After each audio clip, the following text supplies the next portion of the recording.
This is the Ruckus and The Menace Sports Podcast. Oh no! We suck again! I'm getting confused. What game are you calling? I'm calling both games. It is caught by Kelsey! Touchdown! Kansas City! I need 3 of those things, baby. We ain't done yet. We ain't done yet. You like that? You like that?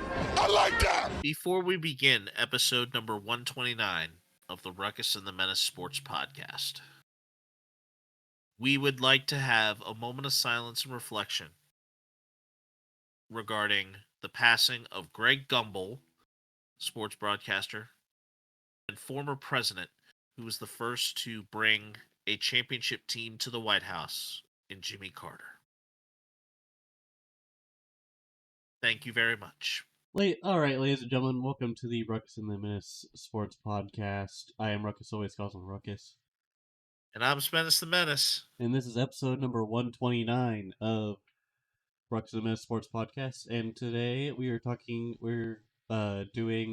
starting it off with some MLB offseason stuff and some NBA news.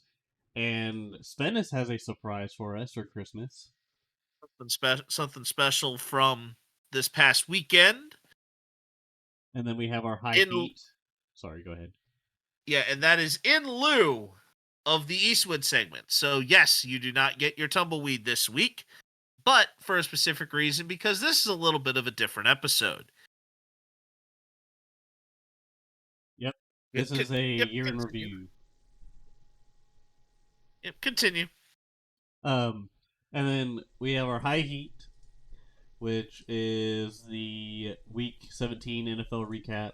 And then we have our film room with our pick'ems, with college and NFL. And then we'll have our color commentary, which is our year in review, where I will sneak preview a few of them. Coach of the Year, Sports Doc of the Year, Sports Color Analyst of the Year, and Sports Play-by-Play Announcer of the Year nominees. But before we get into that, Venice, what do you got? Yes, our couple of news headlines for this week. In the NBA, we wish a happy birthday to LeBron James. It'll definitely be belated upon the episode airing, but LeBron turns 40 today. Hard to believe that, of course, Ruckus was a kid and I was in middle school when LeBron first debuted in the NBA. So, him turning 40 and saying that he could go another 5 more years trying to pull a Tom Brady and play until he's about 45, good luck. But I'll say this. I think LeBron would be one of those players that could do it, but I think there's a lot of mileage that's going to catch up. So back when I was a wee lad, like Spence mentioned, the first time I remember King James with Cleveland was when they went to the Eastern Conference Finals and then got to the actual NBA Finals against the Spurs. I remember being in a summer basketball camp, and the winner that predicted who was winning that game got like a free Gatorade or some reward out of it.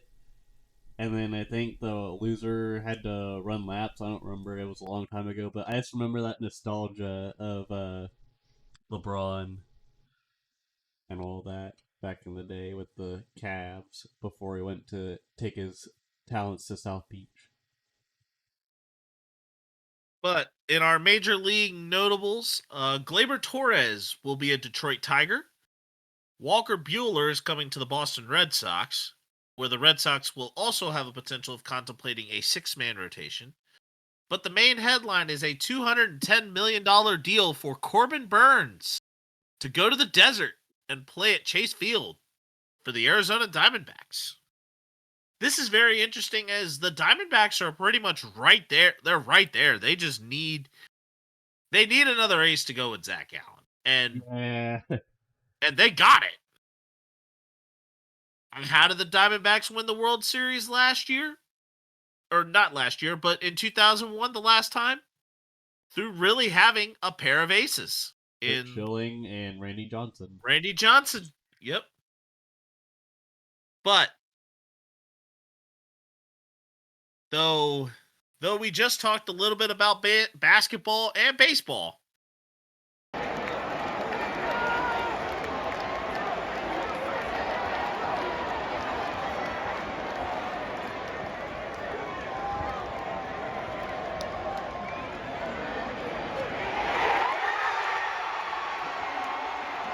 for you seeing that clip, that will tell you exactly where I was for Sunday Night Football. As a Christmas present, my mother and I went out to Northwest Stadium to watch the Commanders play the Falcons. And as far as some intro stuff, it was nice to see the Football Night in America set down there that they had for the live. Bummed I didn't get to see a coaching hero in Tony Dungy and Rodney Harrison if they were there. But for a primetime game like that, Northwest Stadium did a great job of having the Carrie Underwood Sunday Night Football theme played throughout the stadium when it was cued. And you could just see the fans the fans were getting into it. And it was worth it. It was worth going out there. The primetime lights out introduction, you just see the stadium lights cut off and they're moving around and how they've got all that designed. That is, I mean, you get it a lot with dome teams. So you really, you can get it all the time when you're in a dome. But these lights out type of things for night games, oh man, if you get an opportunity to do it, this was my first time ever doing a primetime game. Do it. I don't think I've ever had a primetime game in the NFL, but I do remember the postseason stuff I would watch, or the postseason game I went to with the Royals, and I have a feeling it's probably about the same adrenaline rush and high that you would get. NFL wise, I will say, take a standard MLB adrenaline and spike it up about double for a regular season NFL game. And then for a playoff game, you probably crank that up times 10. Plus the amount of money it would cost to actually go to a playoff game. Oh yeah. I don't doubt that for a second. Oh yeah. That too, but it was not necessarily going that route. I'm being facetious. But my seats and my views. We were in the 200 level, which for Northwest Stadium, there's the 100 level, which is kind of right there on that very low end. Then you have the 200 level, then the second deck is 300, and then the nosebleeds are in the 400. 200 level seats. I've sat in nosebleed, and I've been down in the 100 level. Nothing beats a 200 level view for there at Northwest. They really are the best seats in the house because you're close enough to see the action. You can hear hits, you can all this stuff, but you're high enough that you're not among the people standing up in the 100 level seats and you can see over the top of them. And you also can see the full formation of both sides of the ball.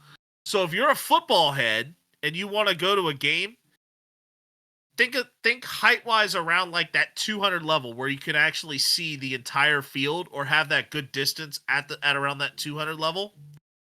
Because you're not dealing with players in the way, you're not dealing with camera equipment in the way, because NFL games are very highly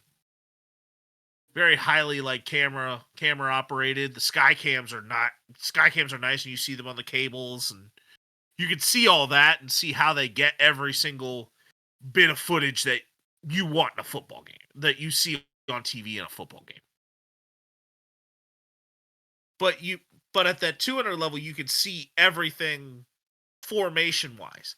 I could see great reads of okay, the Falcons are in too high safety. This is where you run the football. Or I see that AJ Terrell is pressing on Terry McLaurin if Terry McLaurin goes vertical and is able to burn AJ Terrell on a double move, there may be a shot here. How did you feel about the interception that one of the Commanders players had in the beginning of the game? Talking Quan Martin? Yeah, I think so. Talking the Quan Martin. Oh, the Quan Martin interception. Oh, everybody was hyped. Like that was a great interception to set up a huge play.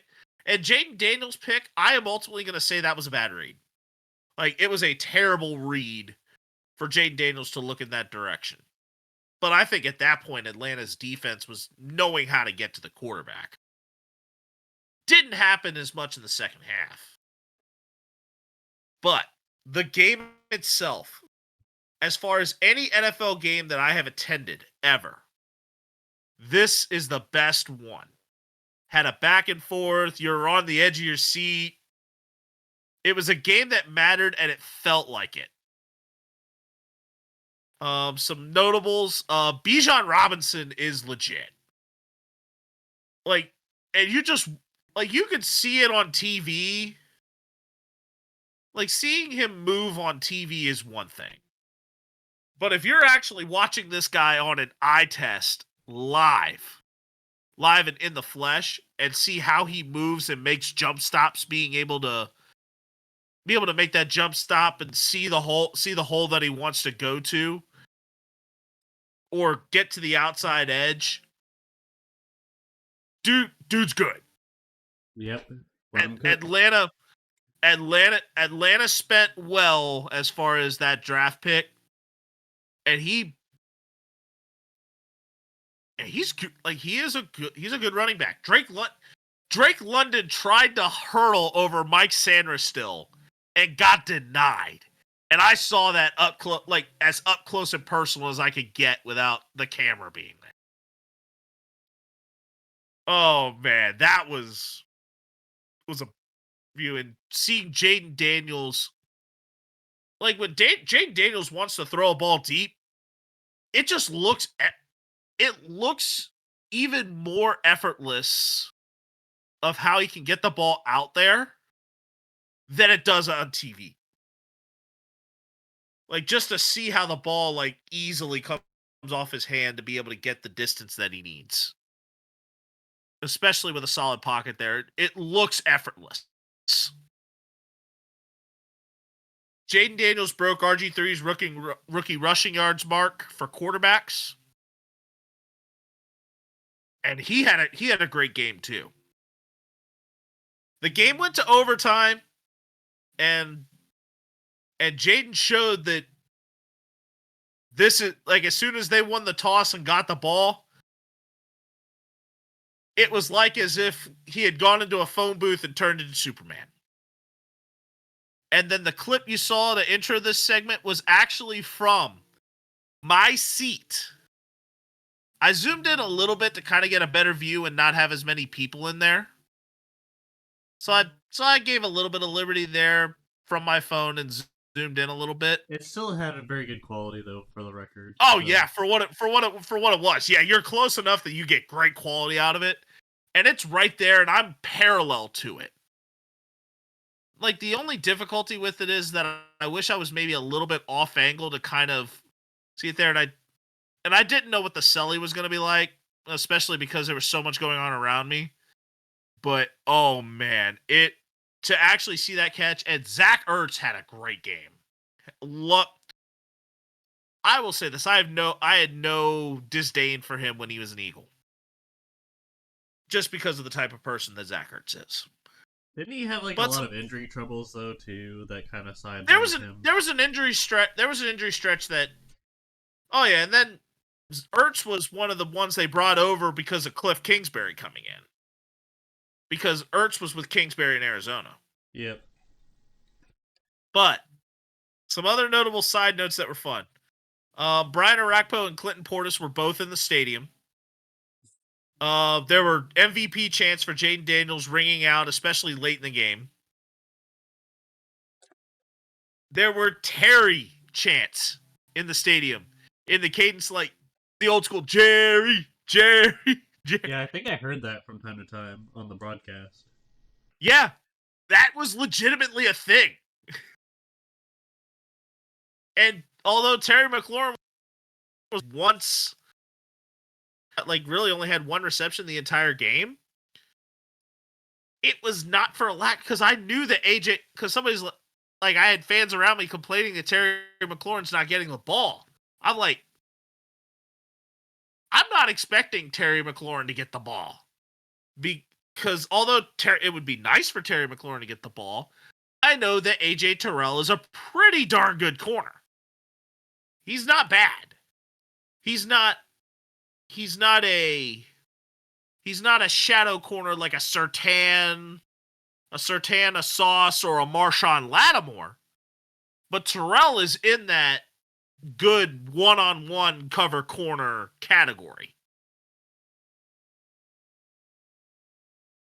Touchdown, like the fight song, it would very occasionally, in old habit, go into like for the hail to the Commanders, hail victory.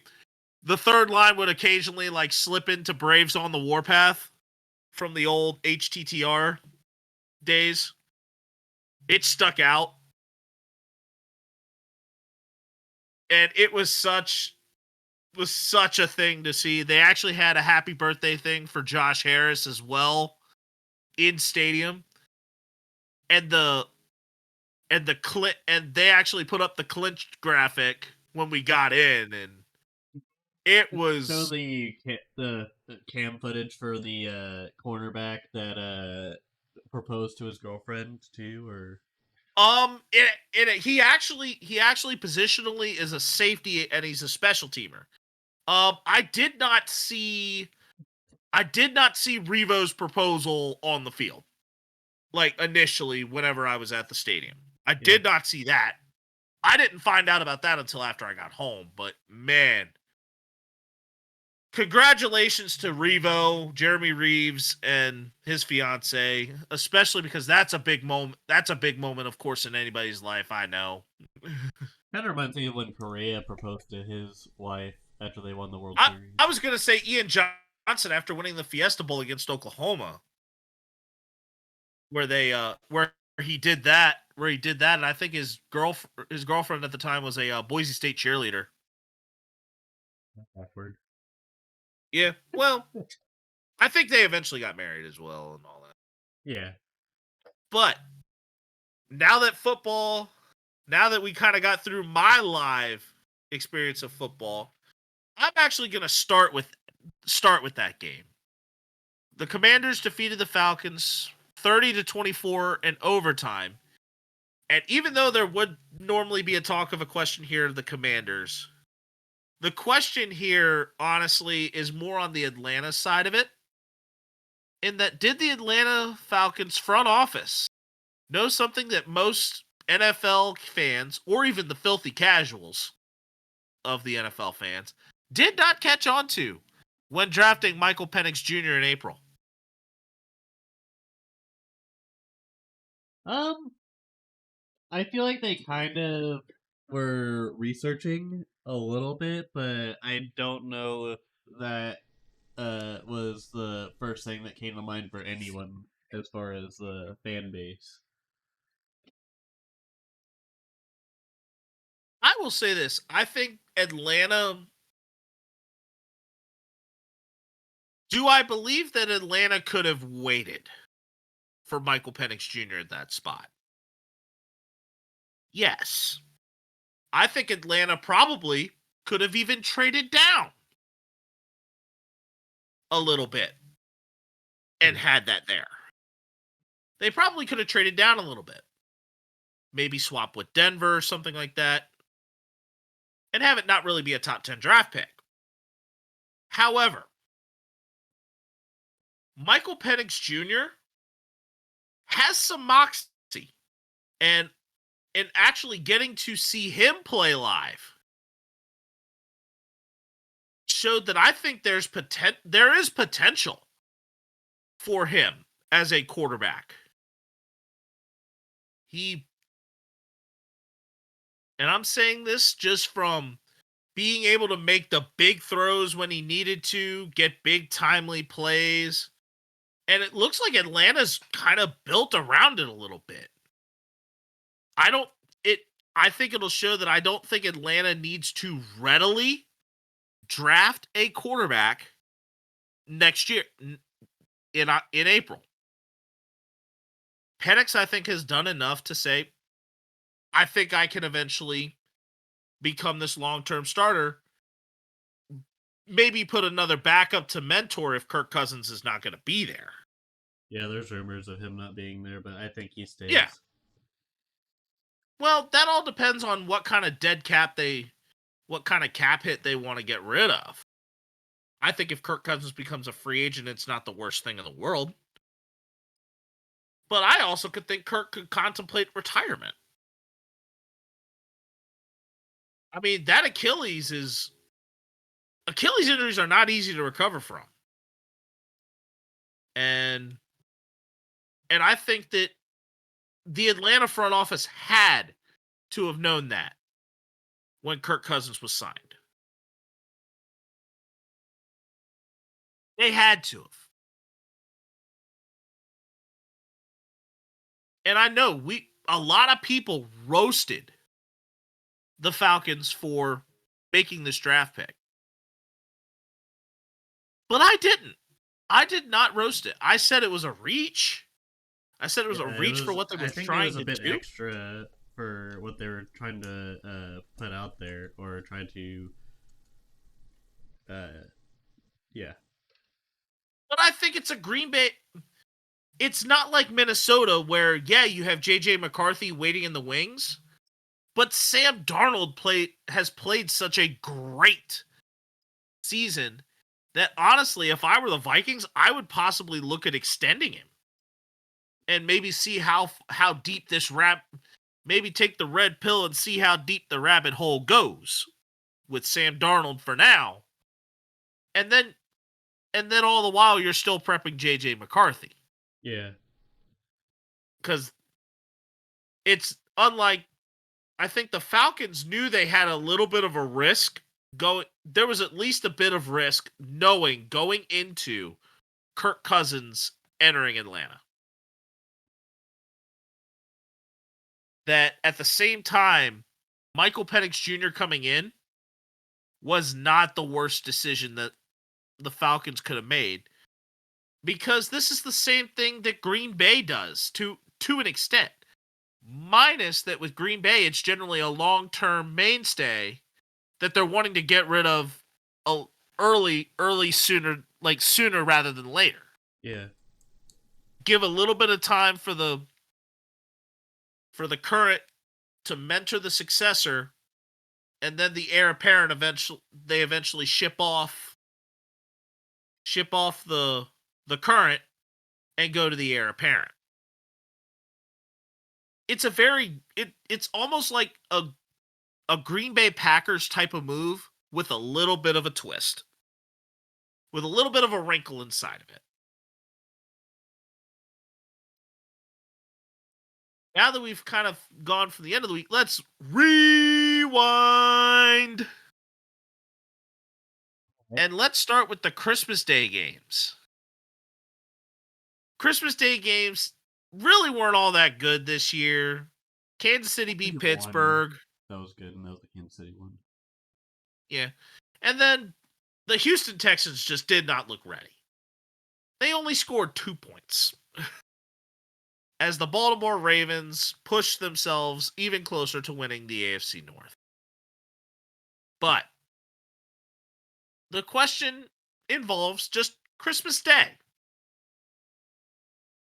Has the NFL overstepped its bounds in adding Christmas Day games to the schedule? Because LeBron says, I love the NFL, but today, as far as Christmas, is our day in the NBA. And the NFL did outrate the NBA as far as Christmas Day content, because, of course, the NFL is America's passion sport.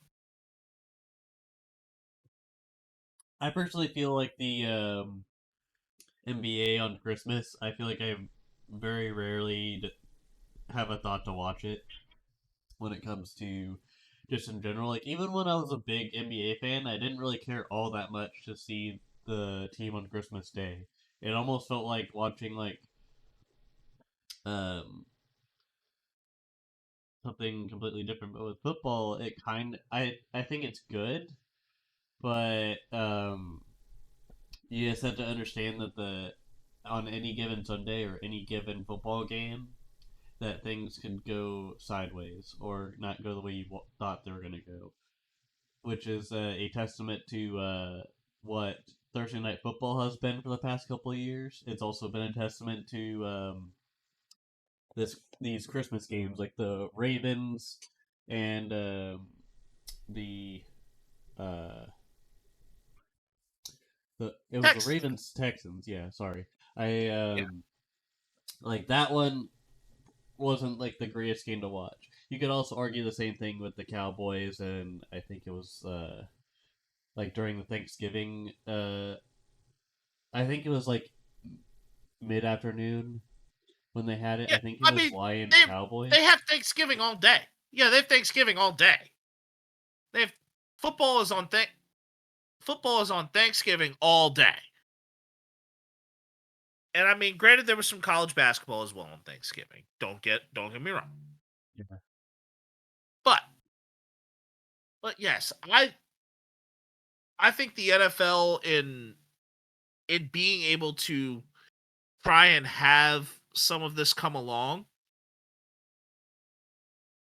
was it good to have? Maybe, but I think the NFL was better off in not having Christmas Day because especially for this year, where Christmas fell on a Wednesday. And I know, for most people a fantasy football season is over. But this year for me, it was the rare occurrence where the fantasy football season was not over, as I was in a pair of championships. I was playing for a fantasy football championship. Granted that yes, I'm going to say by the time it is all said and done, your boys got 2 belts. but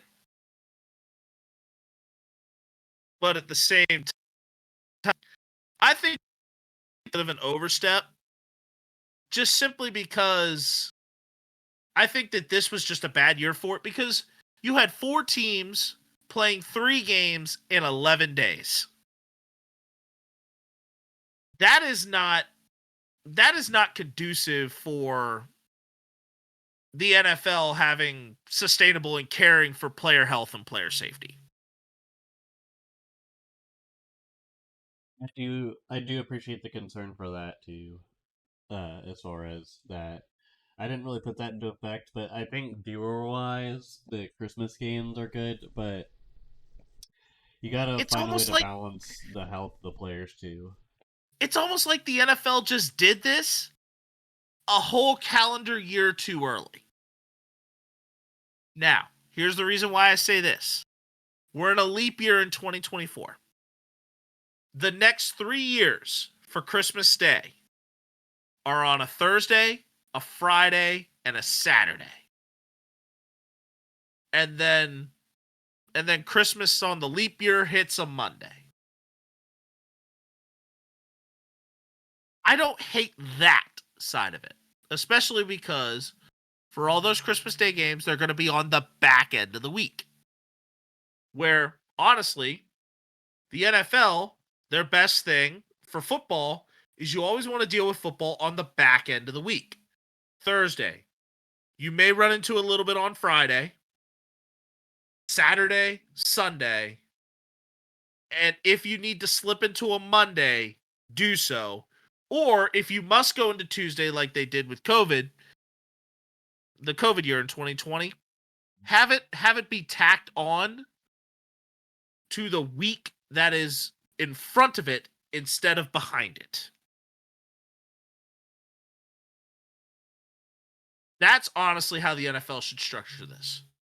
And if Christmas falls on a Wednesday, don't do it at all. Leave Wednesday. Like, basically, the only day that the NFL should not touch, as far as football games will go, is Wednesday. Just don't touch Wednesday. Because if you touch Wednesday, you mess everything else up around it. You're Because lobbying that for LeBron at this point. Oh. And I'm saying this more so because LeBron's got a point. This is one of the few times where, yes, I'm going to say that LeBron has a point. Not always that LeBron has a point, but this is a very good point. And I'm with it. As far as Wednesdays and the NFL having Christmas Day games, day out. If it's on the back end, like a Thursday, Friday, Saturday, yeah, I could see you doing it. But just show restraint and awareness of where you are in a calendar week whenever you make these decisions. Enough said. Now we move on to the Saturday games, or at least 2 Saturday games. Bengals, the Cincinnati Bengals defeating the Denver Broncos 30-24 in overtime. And the big question I'm going to throw here is, has Joe Burrow entered the chat for NFL MVP? I think it's a close tie between Lamar Jackson and Josh Allen. I think Burrow, with the season that he had to deal with the Bengals losing really close games, uh, didn't help his case. Also, I feel like it's going to be Josh Allen for MVP because of the fact that he's just exploded this season compared to 2 past seasons ago. Okay. The numbers. If you were to go by the numbers, Joe Burrow absolutely has entered the chat. By numbers alone. Here are the stats on it. He has 4,641 yards passing. That is the league lead. 42 touchdowns, 8 interceptions. The 42 touchdowns, a league lead. Yes, the Bengals are 8-8. The quarterback situation for them has been as solid as a rock foundation, with Burrow playing incredibly this season. This is a career year. He needs 359 yards against the Pittsburgh Steelers secondary to hit 5,000.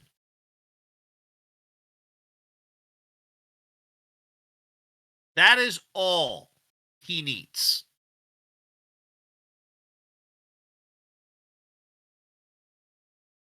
Another 5,000-yard passer in the NFL who I think if he does not win MVP, he is a very solid candidate for Offensive Player of the Year. Though I think that also will go to Saquon. Saquon will definitely win Offensive Player of the Year if Burrow does not, especially if Burrow does not eclipse 5,000.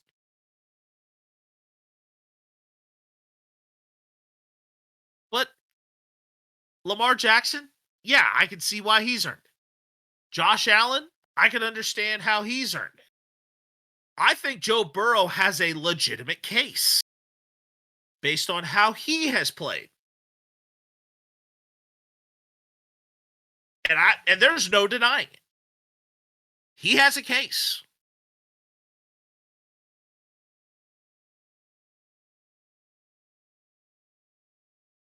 The next one the Rams securing the NFC West with a 13-9 victory over the Arizona Cardinals. Yes, the Rams are in the playoffs again. Yay. And the question is more on the Arizona Cardinals side. Has Jonathan Gannon done enough or made enough improvements to Arizona to get himself out of the Black Monday firings that will be around some point next week? I think he might be somewhat safe, but I wouldn't be surprised if the Cardinals decide to cut ties with him and go for a different approach. Um, I also feel like the Cardinals might try and shop a few players like Kyler Murray or uh, cut some people uh, and try to trim the fat a little bit, but and maybe bulk up at the same time. I guess maybe I don't know if that's really gonna happen like that, but I wouldn't be surprised if he gets fired though. But he did improve from 4-13, I believe, last Yeah, season to he what? he has a he has a 3-win improvement, and the Cardinals were in the thick of it when it comes to the NFC West for a while. I think here's where my thoughts sit. I think that the leash gets extended a little bit if Arizona stays patient with it because there has been a sign of improvement. There has been a sign of life. But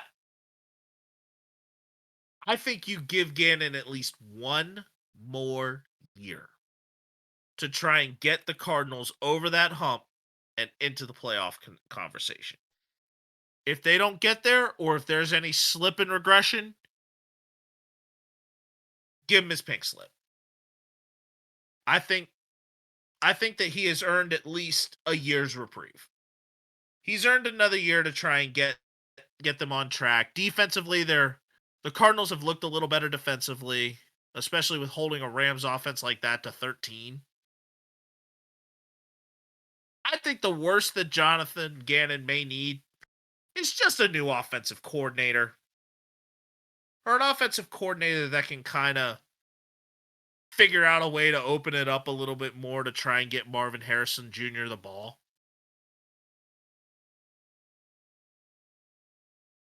Or find some sort of way to make it all work. That's ultimately what they really need. Yeah. And also to kind of draft some players to kind of build around, especially if they want to keep Kyler Murray at the core. I don't know if they really want to do that though, because Kyler's been kind of hit and miss. I feel like he would have been better as a baseball player than he was a football player, but that's just Oh my yeah, opinion. I said that back when Kyler Murray was preparing to be drafted that he should have taken the baseball money. But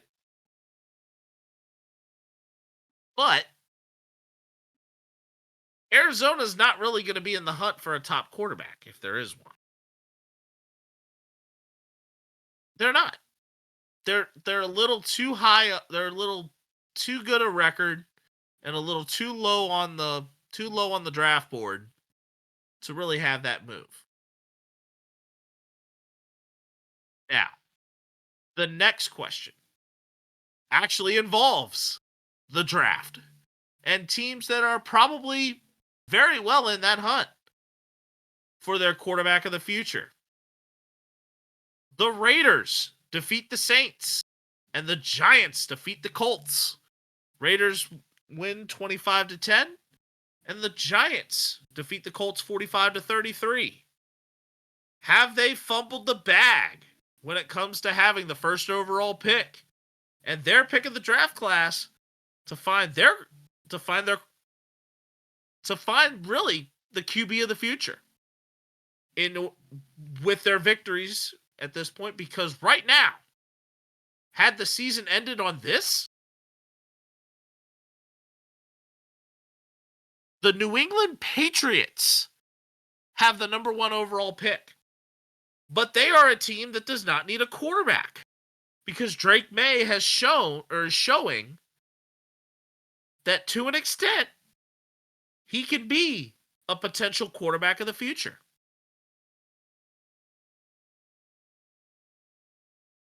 Have the Raiders and Giants fumbled the bag? So for the Raiders, I'm not terribly sure what their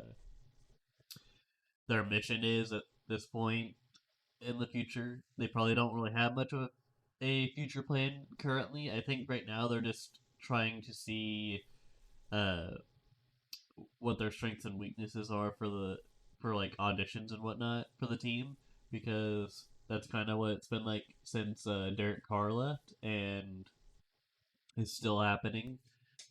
And the Chiefs have had this song and dance before that lasted a while, but then finally got it going. But I think for the Raiders, they might have fumbled it, but maybe they're not focusing so much on like a rookie quarterback or a star wide receiver or any of that really. I think they're trying to go back to the simple things, because I think the past few times when they've drafted very high in the draft, they had some busts, and historically speaking, that's what the Raiders have had. And then for the Giants, I think they, I think the Giants have they fumbled the bag when it came to not winning a playoff game for a while, and they finally, or not playoff game, a home game.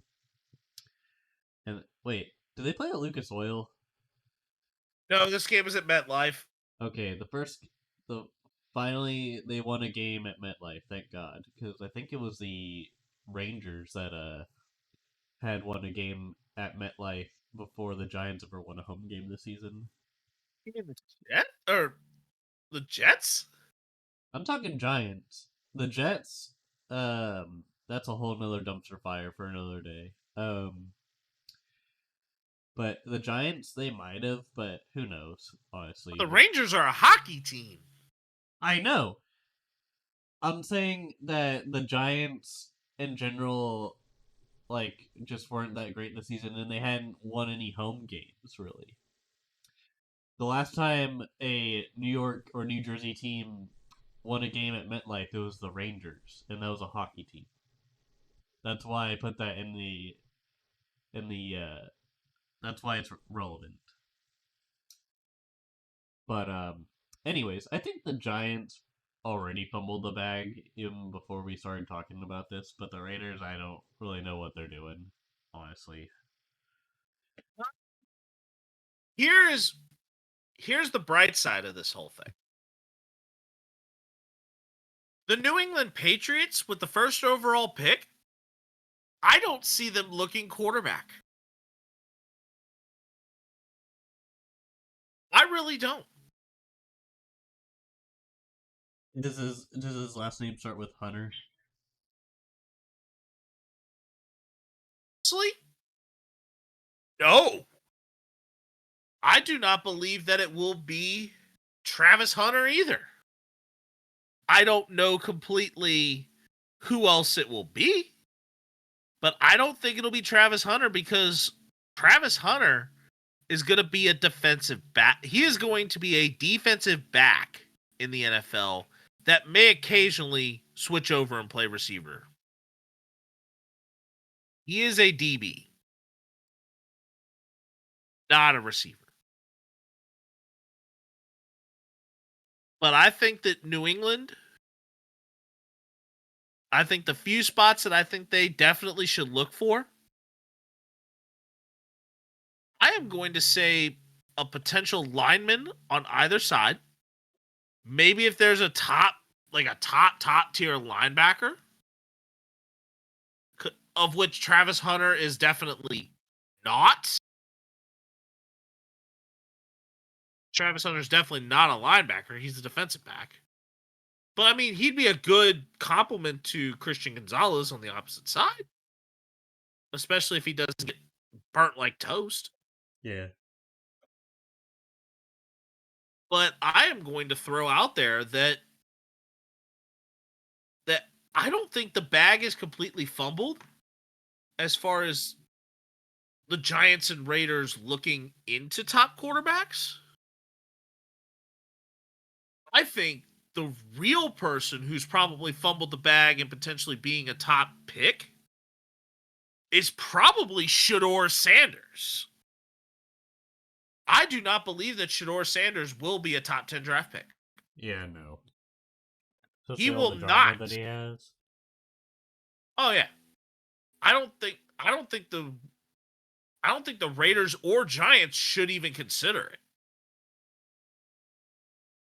Now, Cam Ward could be a possibility for one of them. But I think that Cam Ward may benefit more by going to the Giants because you will have Malik Neighbors as a pass target. I mean, you have a legitimate pass target in Brock Bowers and Malik Neighbors. It's whether or not your quarterback loves to throw the ball to a wide receiver or does not mind throwing the ball and dumping it to a tight end.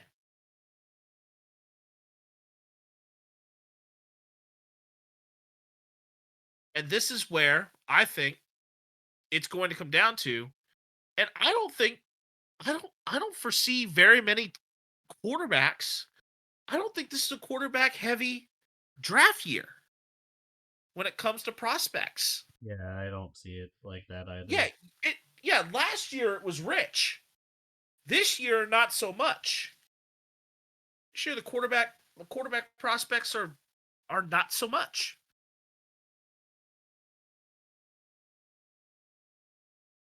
The next game we have is the Vikings defeating the Packers 27-25, allowing the Commanders, who won later in the day, to move up into the 6th seed as they hold a tiebreaker over the Packers. But the real question here is, has the Coach of the Year race potentially shifted to Kevin O'Connell being the favorite over MCDC or even an off chance of Dan Quinn? I think it's a close tie between Kevin O'Connell and MCDC. I think it's ultimately MCDC still, but I think it will come down to this Sunday. I think it'll come down to this Sunday. Simple as that. I'm just going to leave it there because we will be talking about that game here coming up right about, wait for it, now, as we hit the film room. And we both will be picking up another point as the Lions just win. Yep, the Lions just defeated the San Francisco 49ers. Ruckus is down by 26 still.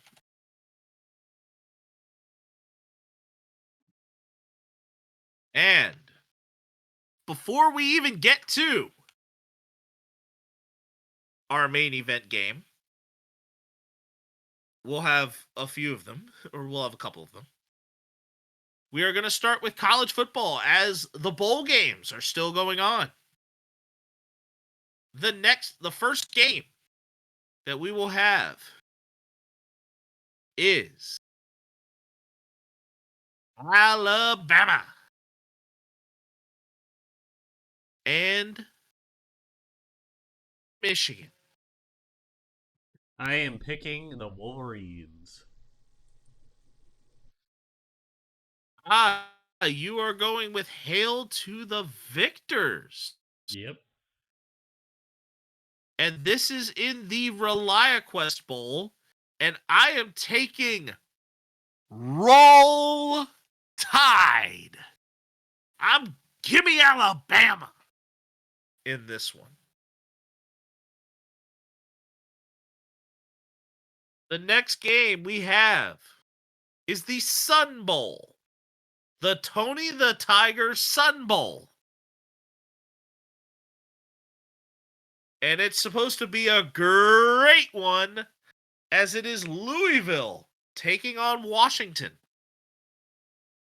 I feel like you could have named it something better than the Tony the Tiger Bowl. You could have done like Sun Chips or I don't know, Wheat Thin Bowl. Come on, come on. We just had the other day a college football bowl that was sponsored by Snoop Dogg. I dig it. So of course Kellogg's was going, and Kellogg's has already had like, we couldn't really call it the Kellogg's Bowl because the Pop-Tarts are also made by Kellogg's. Give the Tiger his due. Tony the Tiger. Lord, I apologize. All right. Get her done.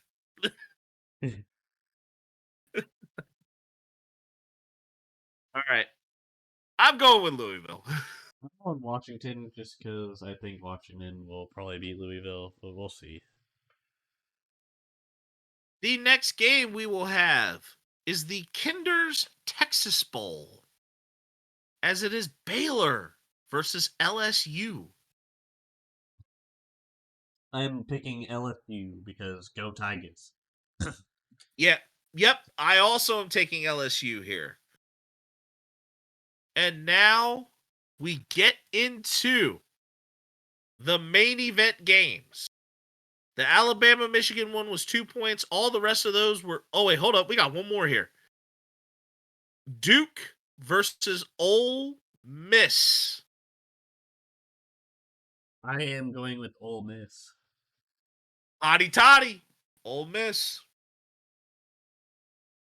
And Minnesota versus Virginia Tech.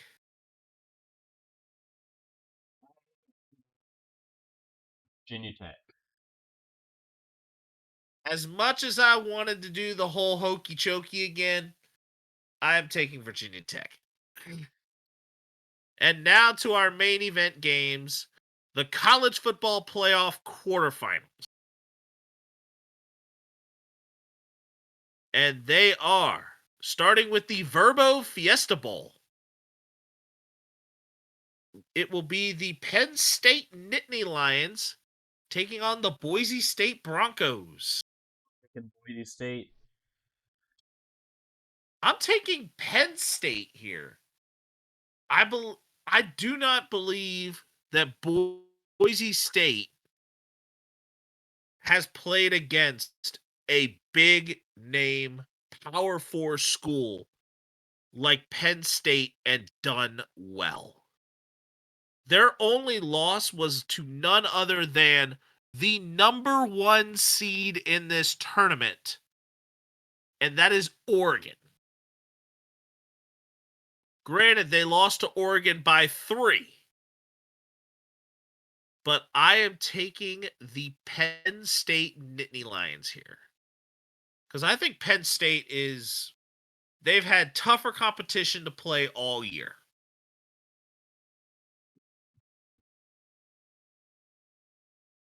The next game we have will be the Chick-fil-A Peach Bowl, as this is the 4-5 matchup of Texas and Arizona State. All right then. Since I just fumbled the bag on Matthew McConaughey, I'm still going Texas. Hook 'em horns. I also have said hook 'em. The next game we have is the Rose Bowl. Of course, big, and the traditional Rose Bowl matchup generally always is the case. It happens to be there again. Although it's now all Big Ten, this used to be a Big Ten Pac-12 matchup when Oregon was still over in the Pac-12. Ohio State versus Oregon. Quacking. Quack, quack, quack, quack, quack, Quack, quack, quack, quack, quack, quack, quack, quack. quack. I'm taking the Ducks. I'm taking the Ducks as well. They're the number one team. These two have already played each other, and Oregon beat them. I'm liking what Dylan Gabriel has done there in Oregon. And that one was our 5-pointer, but our last 3-pointer we have is Notre Dame and Georgia at the Sugar Bowl. And this one is in the Superdome. I'm picking them dogs. Georgia Bulldogs. Even without Carson Beck? Why not? Yeah, he's out. He's out for the rest of the season with an injury. And at that point, although the defense is generally pretty good, I'm going with them Golden Domers and the Notre Dame Fighting Irish.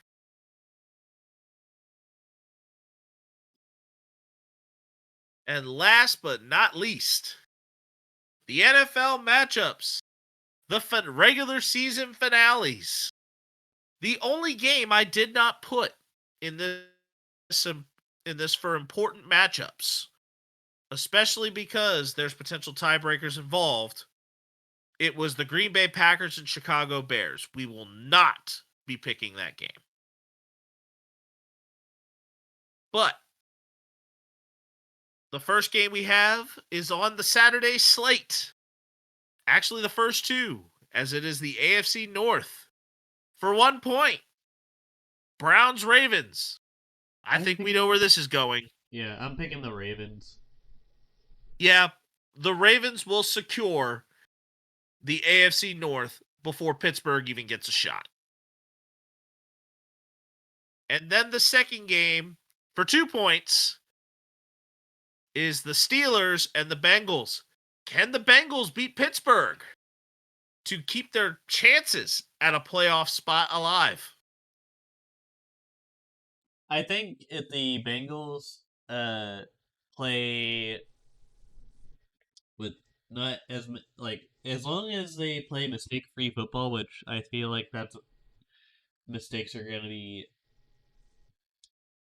happen no matter what. It's a rivalry game.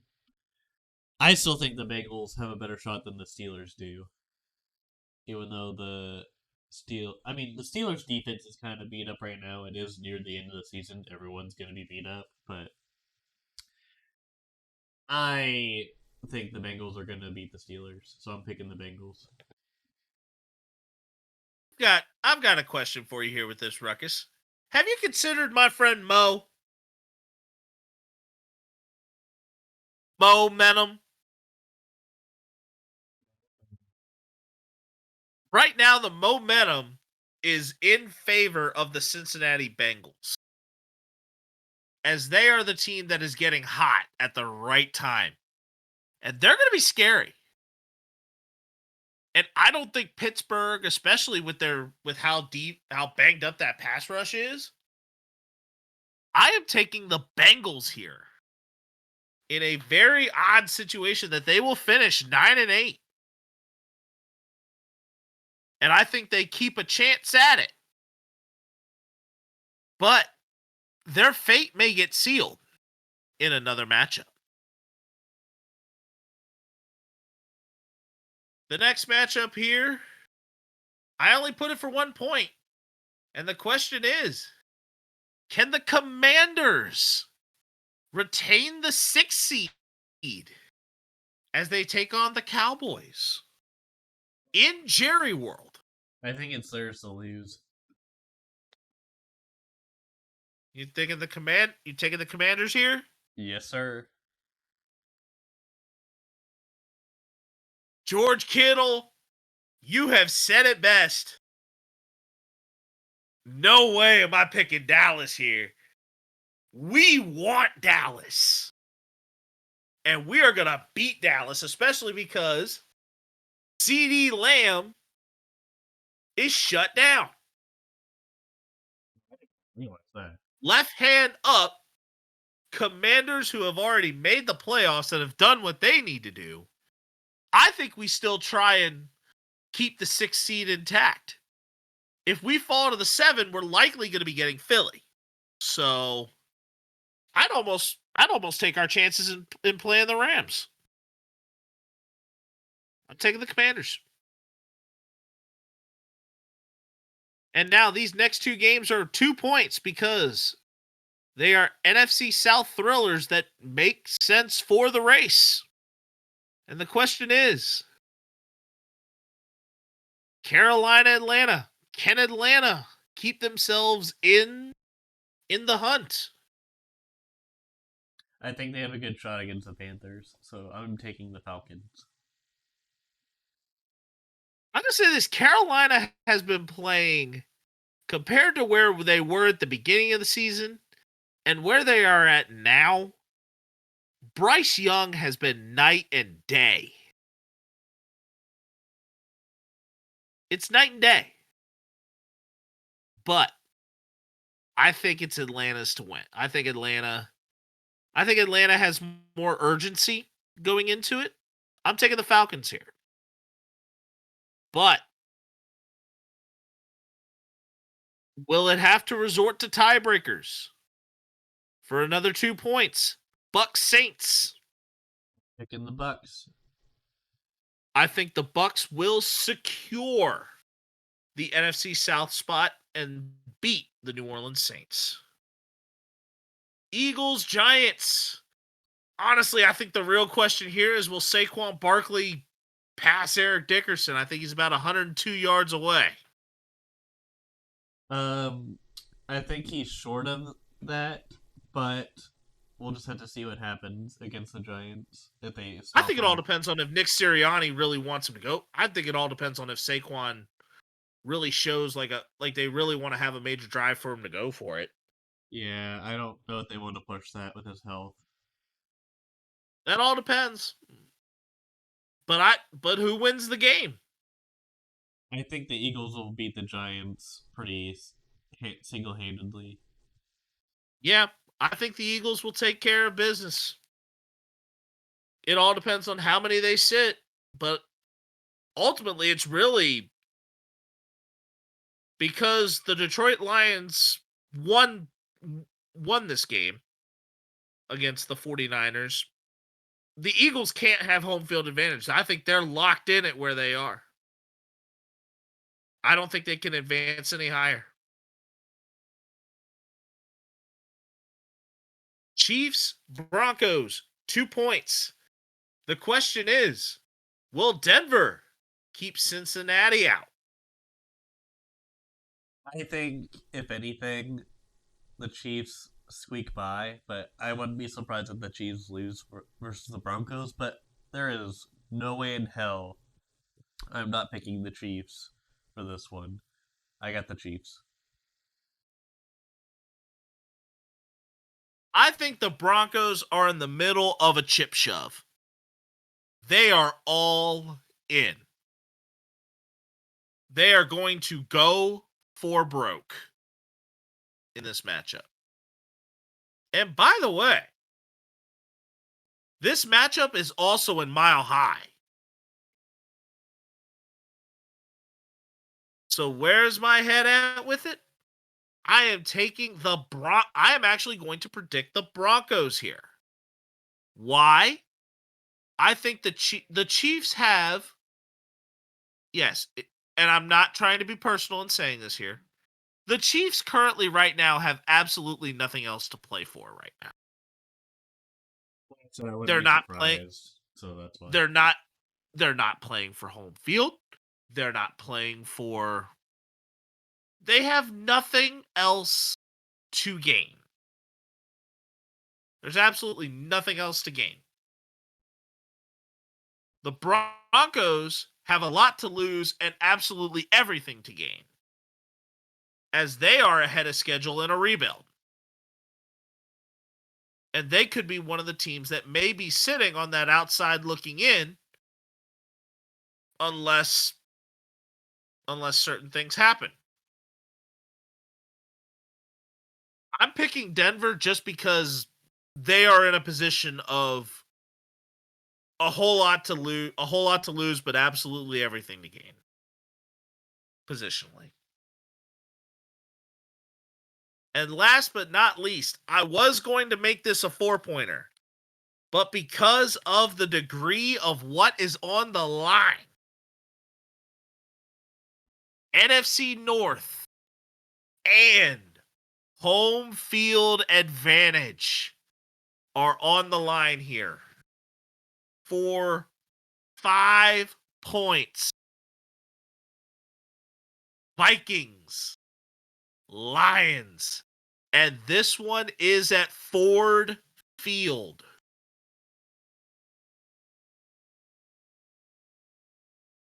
You got What's the ante? Because right now it's at 4 for me.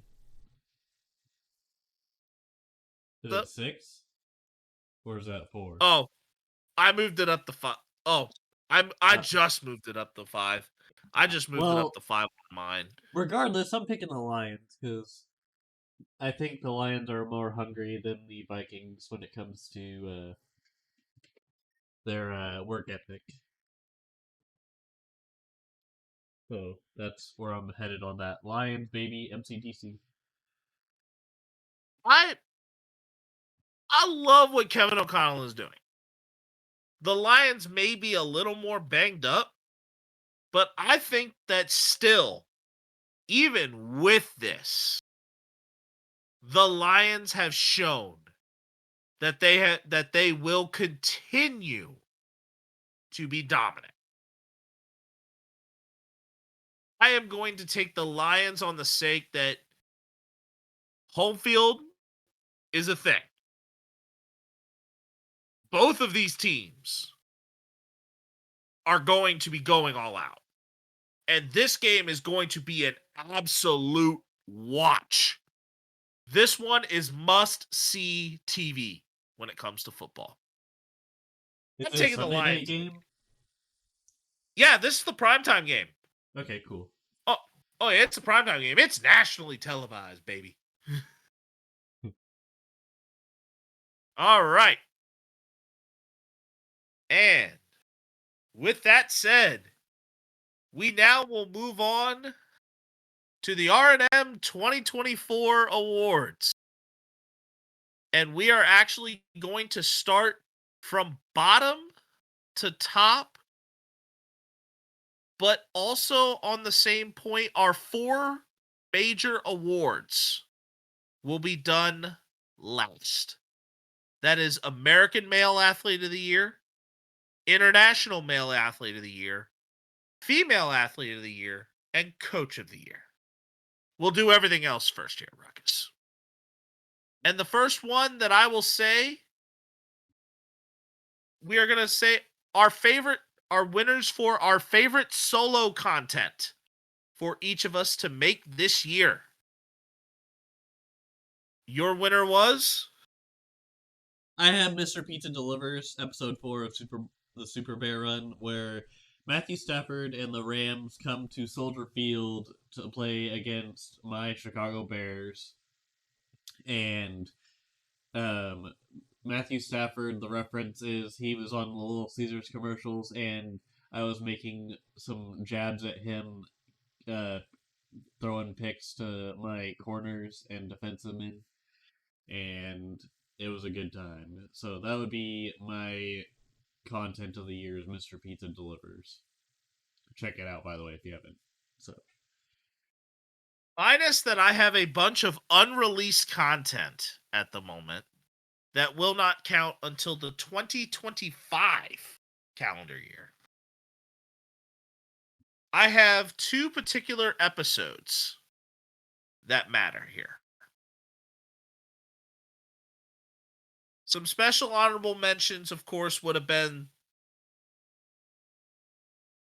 a lot of my late runs in March to October in the spring. And there were a few Group of 5 to Natty episodes. But one in particular that really sticks out for the Group of 5 to Natty was leaving Harrisonburg on top.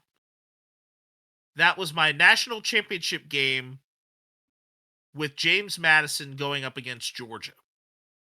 It was my second year. That was the first time I made the college football playoff. And what a rush. That was probably the hardest game that I ever recorded, that I had to record all calendar year long. Probably the hardest in terms of how outmatched I was.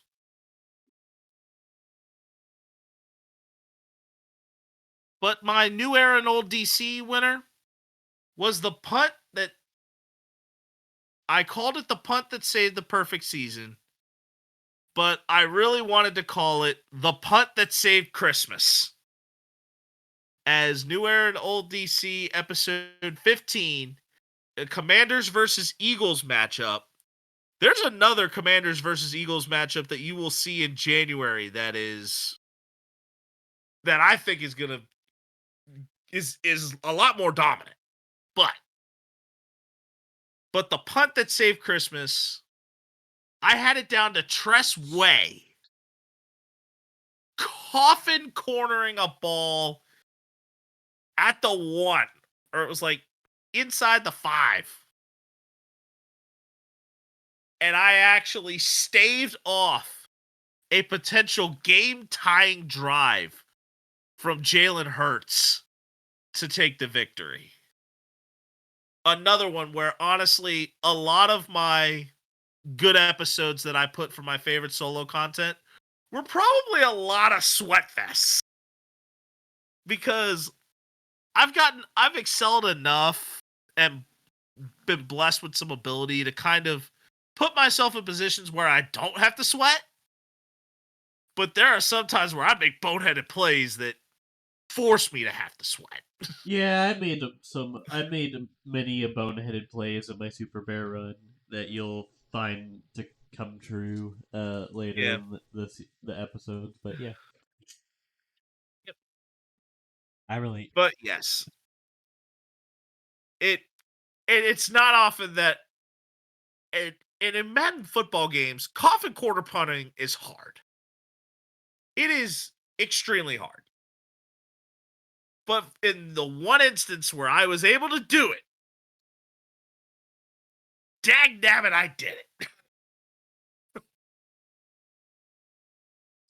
The next one here, the first major award that we have is the Sport Documentary of the Year. And we both said in a consensus that it is Receiver, done by Netflix. Yep, and then my honorable mention for Doc of the Year, which is pretty much just every year at this point, but my honorable mention is the franchise that is been produced by the Kansas City Chiefs. They do it every few weeks or so, and it's kind of like Hard Knocks, but I mean, it's mostly censored, but the way they write it and produce it is just outmatches Hard Knocks. But yep, they are my candidate honorable mention. Let's keep going. But I went with Receiver. I went with Receiver as my pick because it does a really good job of profiling personalities. We talked about it in an episode this summer where it truly brought receivers that we watch on a Sunday to Sunday basis to life. The sports show of the year. And our winner here, shout out to my man from Morgantown as far as WVU, the Pat McAfee Show. Sports. And you can tell that we've kind of had some moments where we use some Pat McAfee type of things. It's a little inspired. We definitely love to give credit where credit is due. And Pat, I know you're not really going to hear this, but you've earned it in our right. He's an absolute dog. Our sport personality of the year. we kind of decided that this is one of the few that we really decided to give it as a tie. And our two winners are Ernie Johnson from Inside the NBA and Jason Kelsey from New Heights and Monday Night Countdown. And also about to also have his They Call It Late Night show on ESPN. They Call It Late Night with Jason Kelsey. And are they shooting out Scott Van Pelt, or I guess they would keep him? no. It's they do it Friday to Saturday. That one's Oh. Friday to Saturday. They still have SVP. Yeah, it airs after SVP. I think it's like 1:00 in the morning is I think when they're actually airing it. And I think it starts this week, and it's all NFL themed.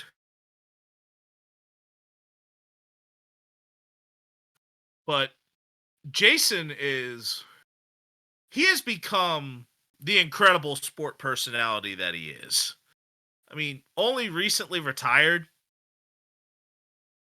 but the like he is an electric personality in a sense of the over the top sense of humor, the not being afraid to make fun of himself.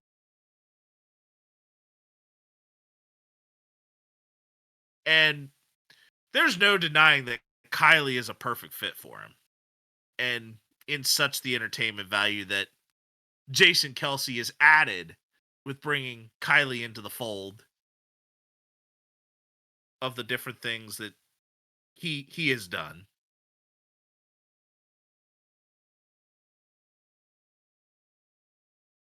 And I'm sure you're in agreement on that.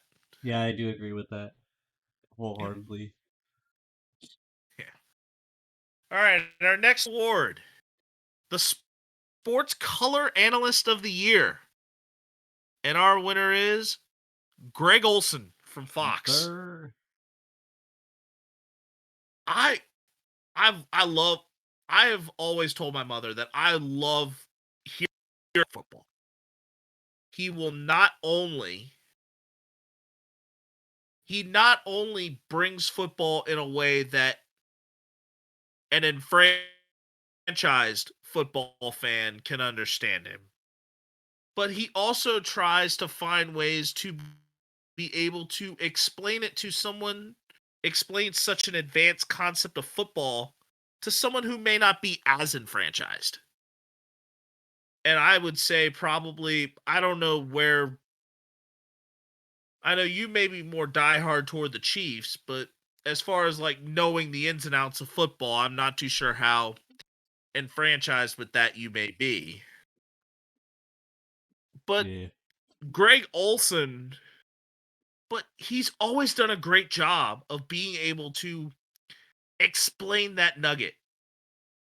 Another one that I find that really does a great job of this to an extent is also Mark Schlereth. I think Schlereth does a great job of this. I think Moose Johnston does a pretty good job of this. And even to a point where I even considered, as much as I did not like him when he was an NFL player, Tom Brady. I even considered Tom Brady as he got better throughout the year. Yeah. But Greg Olson is still the ultimate. And I think if we even really wanted to consider it, I think Nate Burleson is another one that I think could have very well fit this. Yeah, he could have been good. And our sports play-by-play announcer of the year is Kevin Harlan. Kevin Harlan. And I think this also could have... There's a few that we very easily could have went. I mean, rest easy, Greg Gumbel. He was another one that was always good to listen to on the CBS side. I mean, I'm shocked we didn't even put Jim Nantz in there. Kevin Harlan's a CBS guy, and he's not even the number one CBS guy. Jim Nantz is. I mean, Mike Tirico was probably the closest, like, true number one on a network that we really put into this. Yeah, Tirico. Or even I would have thrown Mike Breen. Bang! Yeah. Yeah. All right. The next one here is the coaching genius of the year. And this definitely is an award that it's not a coach award. It may be more of like, though some coaches do have this mind, it may even be more so talking about coordinators. And just this person is shown that he is a genius when it comes to being able to come up with these different things. And the winner of this award this year goes to Ben Johnson, the offensive coordinator of the Detroit Lions. And just how, and I'm pretty sure, Ruckus, I know you could detail how tricky these Lions plays have been. Yep, and I definitely have seen a lot of people give praise to Ben Johnson for just his coaching ability and the competitiveness he has for not only for the Lions but also potential other opportunities that would happen in the future if certain dominoes were to fall into place. He's flexing hook and ladders. I mean, he had Dallas. There was one intentionally in Dallas where he did an intentional hook and ladder to an offensive lineman, and it scored, but was called back due to a penalty. They ran a hook and ladder against San Francisco to perfection. They did a stumble. They did the stumble play. They did the stumble play with Jahmyr Gibbs and absolutely nailed it. It just having that to be completely in sync. It's like the Lions are just having fun out there. And I wouldn't be surprised if Ben Johnson takes a head coaching job, but he is one of those guys that he's not just going to take any old head coaching job. And he's even said it himself. Keep doing what you're doing, Ben Johnson, because it is absolutely fun to watch. The play of the year. And our winner goes to my main man, Jaden Daniels, with the Hail Mary to Noah Brown against the Bears. This also kind of goes along with a dud moment of the year as well, going to Tyreek Stevenson. But it was a dud moment that led to one of the most amazing plays. And I watched this thing live and I swear I think I scared my wife with the celebration, with the celly.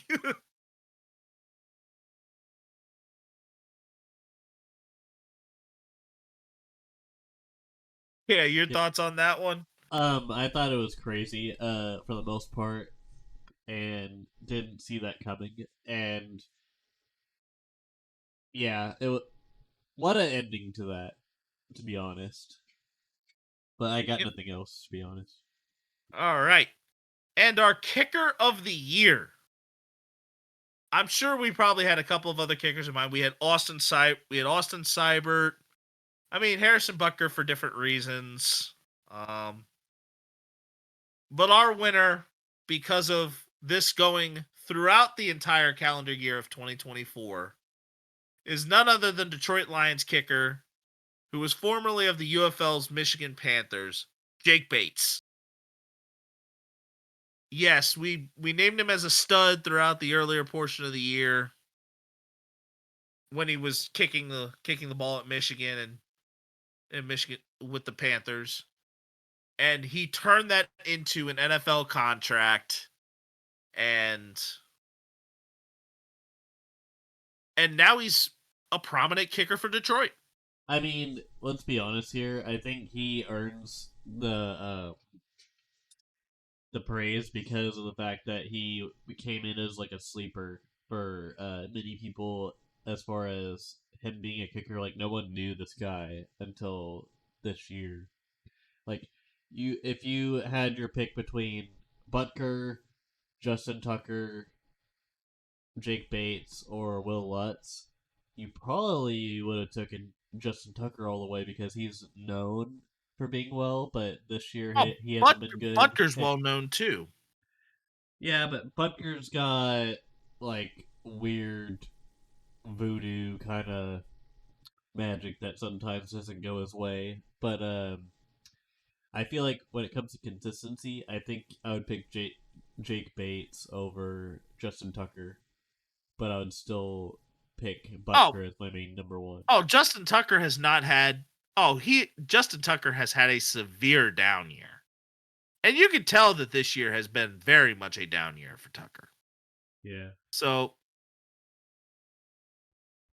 all right, our first major award. We're gonna go Coach of the Year. And the winner of this one goes to Joe Mazzulla of the Boston Celtics. Coaching the Celtics to the best record in the NBA and then also winning the NBA championship. And he came in, I think he came in as like an interim coach and worked his way up. But he worked his way up from I knew even further than that. In actually really having no NBA experience prior to going in. And he was really no higher than a D2 college coach. He went from Division 2 to the NBA and wins a championship.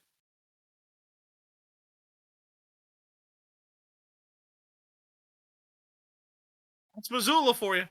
Yep, Missoula is a hell of a coach, especially kind of being a dark horse in the NBA as far as coaches that you would consider to be like one of the greater coaches, and I think he earned it this year for Coach of the Year. Female Athlete of the Year. I mean, there were a lot of Olympians we could have considered. I mean, Simone Biles, Yep. Suni Lee, Katie Ledecky. But the one who I think has handled, I'm going to say not only handled everything in 2024 that she's dealt with absolute class. Yep, growing pains with the team that she got drafted I mean, to. Not everything going the way that she wanted. all the controversy, targeting, and everything else along the way that everyone wants to give a whole bunch of petty drama. And even her off-season stuff was that she's shown that she has a very simple but a very charismatic personality to her. And I'm going to say that and has earned every bit of the flowers that even Time Magazine has given to Caitlin Clark. Or given to her. Our winner is Caitlin Clark. For show. The International Male Athlete of the Year. And our winner for this goes to none other than the soon-to-be father himself, Shohei Ohtani. The stats say all here. As Ohtani 50-50, the only one to ever do it, the first to ever do it.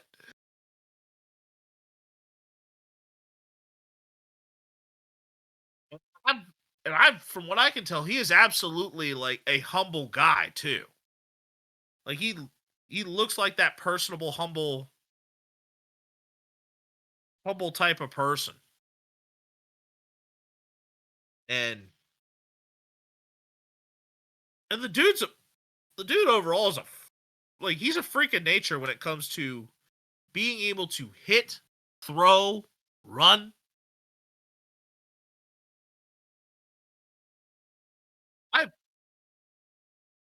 It's scary how athletic These guys are. I mean, this is probably, I'm going to say, the best pure baseball player in terms of athleticism. Is it bad that I'm going to have to say since Bo Jackson?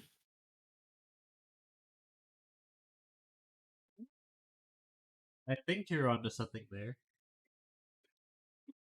I think you're Yeah. right. Oh, yeah. Like, the way this guy hits, I mean, yeah, Dion did. I mean, Dion did it, but I think Shohei hits the ball harder. Bo Jackson, yeah, he played football as well. But yeah, I think as far as like a pure baseball player that could do all the things that you need to, Ohtani is the purest form of, like, truly the purest form of it. It's like as if Bo Jackson just fully played baseball, fully focused on baseball, and did not bother putting on the helmet and pads.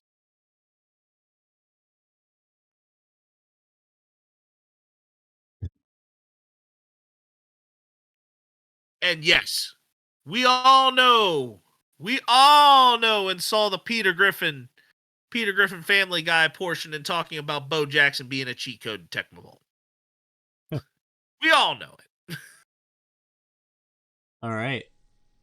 Last but not least. But last but not least, the American Male Athlete of the Year. For winning an NBA Finals, then being on the Olympic roster in 2024, the winner of the American Male Athlete of the Year is Jason Tatum of the Boston Celtics. Yes. And then on top of that, he not only did those two things, but also then became the cover athlete of NBA 2K25. So yes, I am going to give the flowers here to Jason Tatum.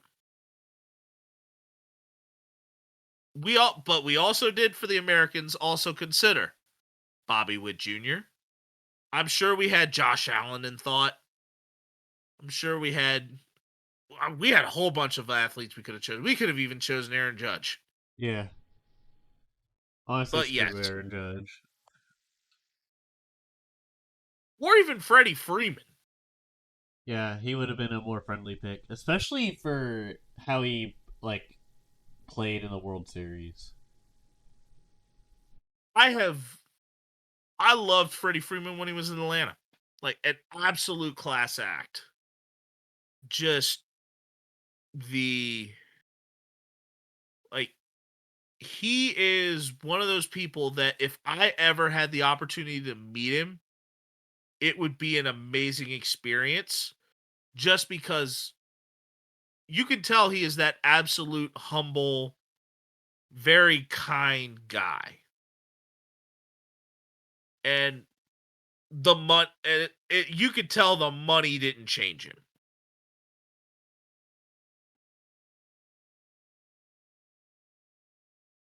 But yes, ultimately, besides all that and some of the nominees we could have considered, Jason Tatum wins our American Male Athlete of the Year. And on that note, we conclude 2024's run of the Ruckus and the Menace Sports Podcast. We wish you all a happy new year heading into the next calendar year in 2025. As far as things in 2025 that are on the horizon, stay tuned with us. I will have at least content. We'll have at least content guaranteed all the way up through the second week of February for now. As far as our solo stuff, but more could very well be on the way. And All on right. that note, I'm Ruckus and The Menace. And I am Ruckus, always causing a ruckus. And we'll see you guys next year.